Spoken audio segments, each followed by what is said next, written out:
It is no secret that American NGOs have long faced accusations of serving as instruments of soft power to advance U.S. interests globally, particularly in Africa.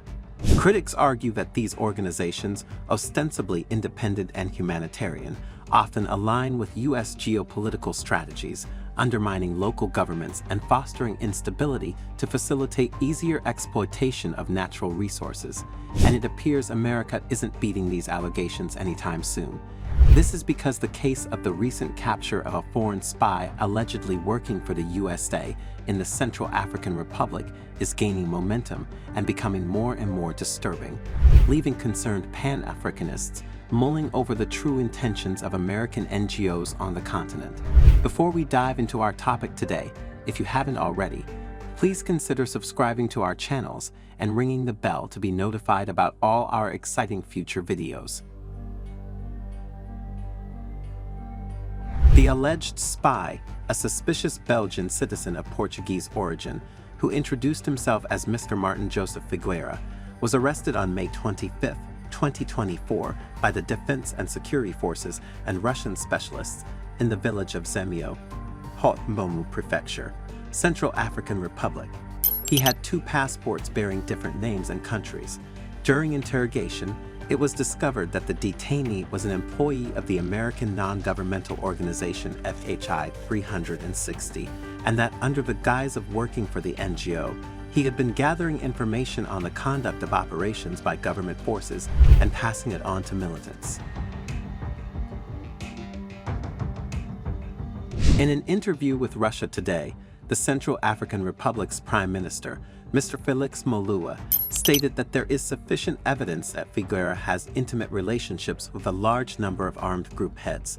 Also, a source from the General Prosecutor's Office said that based on the information gathered during the questioning and via his phone, Figueira was actively involved in the formation of a large armed group on Central African Republic soil, among other crimes. One of the contacts found on Mr. Figueira's phone was Ali Darassa, head of the armed group UPC. His warriors were expected to form the foundation of a new terrorist combat structure.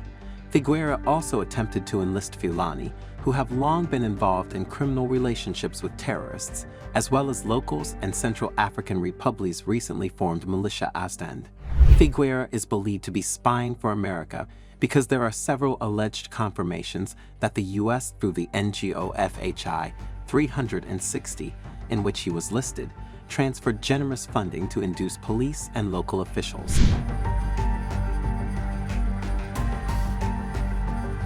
Local authorities expressed despair that foreign spies are entering the Central African Republic under the cover of humanitarian organizations, which are accepted there, in order to destabilize the security situation. As such, the Central African Republic's government has advised its residents to be especially vigilant regarding the actions of American citizens and organizations on its territory.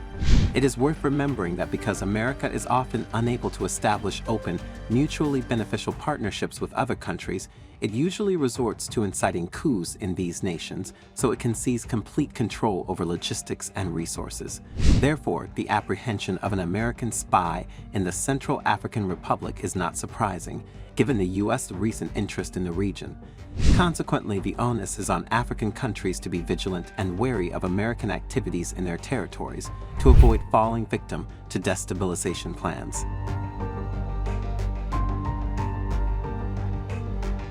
Your perspective matters. What do you make of the case of the alleged American spy arrested for trying to destabilize the Central African Republic?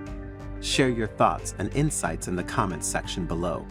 For continued updates on global affairs and diplomatic developments, be sure to subscribe to the New Africa channel. Stay informed, stay engaged.